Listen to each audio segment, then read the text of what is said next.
നാമത്തിന് മഹത്വം ഉണ്ടാകട്ടെ. ദാവീദ് പുത്രനെ ഹോശന്ന എന്ന് അനേക നൂറ്റാണ്ടുകൾക്ക് മുൻപേ യെരുശലേമിൻ്റെ തെരുവീഥികളെ പ്രകമ്പനം കൊള്ളിച്ച സാധാരണക്കാരുടെ നിലവിളികൾക്കും ആർപ്പുവിളികൾക്കുമൊപ്പം ചരിത്രത്തിനിപ്പുറം മനുഷ്യരോടൊപ്പം ഉള്ള ദൈവത്തിൻ്റെ കൂടാരം കാത്തിരിക്കുന്ന നമുക്കും പ്രത്യാശയുടെ ഉറപ്പ് നൽകുന്നതാണ് ഹോശന്ന ഞായറിൻ്റെ ഓർമ്മ.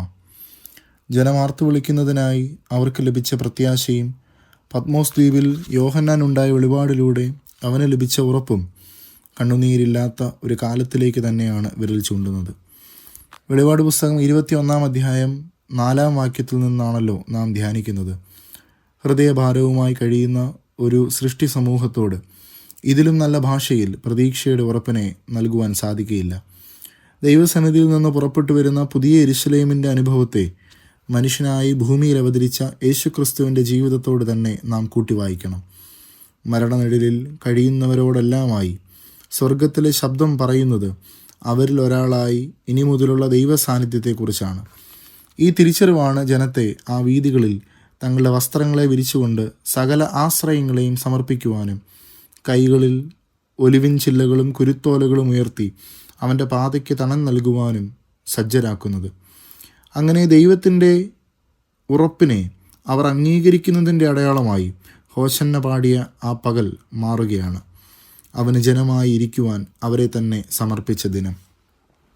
ജീവിതത്തിൻ്റെ അവസാന അറ്റത്ത് പണയമുതലായി നൽകുവാനുള്ള ഏക സമ്പാദ്യമായ വസ്ത്രത്തെ പോലും നിലത്ത് വിരിച്ച് അതിൻ്റെ മുകളിലൂടെ തങ്ങളുടെ രക്ഷകനെ രാജാവായി എഴുന്നള്ളിക്കുന്ന ബലഹീനരായ കൂട്ടം നമ്മോട് ഒരു വെല്ലുവിളി ഉയർത്തുന്നു.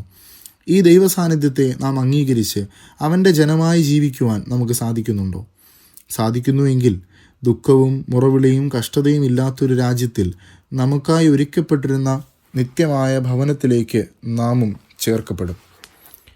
അവിടെ നമ്മുടെ കണ്ണുനീരിനെ തുടയ്ക്കുവാൻ ഒരുവനുണ്ട്. തൻ്റെ ജനത്തെ ഹൃദയത്തിൻ്റെ ആർദ്രമായ കണ്ണുകളിലൂടെ നോക്കുന്നവനാകണം ശരിയായ ഭരണാധികാരി. അവനെ അംഗീകരിക്കുന്നതിലൂടെ അവൻ വിഭാവനം ചെയ്യുന്ന രാജ്യത്തിനോടും നമ്മുടെ ആത്മാർത്ഥതയും വാഞ്ചയും വളരും. ഇന്നും വെളിപ്പെടാത്ത ഒരു വിദൂര ഭാവനയായോ സാധ്യമാകാത്ത ഒരു സ്വപ്നമോ അല്ല ഈ പുതിയ യെരുശലേമിൻ്റെ അനുഭവം. കണ്ണുനീർ തുടയ്ക്കുവാനും മരണവും ദുഃഖവും നിലവിളിയുമെല്ലാം പാടയെ തുടയ്ക്കുവാൻ പ്രാപ്തനാണ് ദൈവമെന്നും അവൻ്റെ സാന്നിധ്യം നിത്യവും നിരന്തരവും നമ്മോട് കൂടെയുണ്ട് എന്നുമുള്ള തിരിച്ചറിവാണ് ദൈവരാജ്യത്തിൻ്റെ സാധ്യതകൾക്ക് നമ്മെ ഒരുക്കുന്നത്. അങ്ങനെയാണ് നമ്മോടൊപ്പം നടക്കുന്ന രാജാവിനെ നമുക്കും ഹോശന്നയുടെ അകമ്പടിയോടുകൂടെ വഴിയൊരുക്കി സ്വീകരിക്കുവാൻ സാധ്യമാകുന്നത്. ഓരോ ശ്വാസത്തിലും രക്ഷ ആവശ്യമായ നമ്മുടെ ബലഹീനമായ ജീവിതങ്ങളെ ക്രിസ്തുവിൻ്റെ 2ാം വരവിനുള്ള ജയഘോഷങ്ങൾക്കൊത്ത ശ്രുതിമധുരമായ ഗാനങ്ങളാക്കുവാൻ ഈ നോമ്പിൻ്റെ നാളുകളിലും ഹോശന്ന ഞായറിൻ്റെ പകലിലും നമുക്ക് സാധ്യമാകട്ടെ. അവൻ്റെ വരവിൽ പ്രതീക്ഷയുള്ളവരായി നമുക്കും ജീവിക്കാം. ദൈവം കൂടെ ഇരിക്കട്ടെ. ആമേൻ.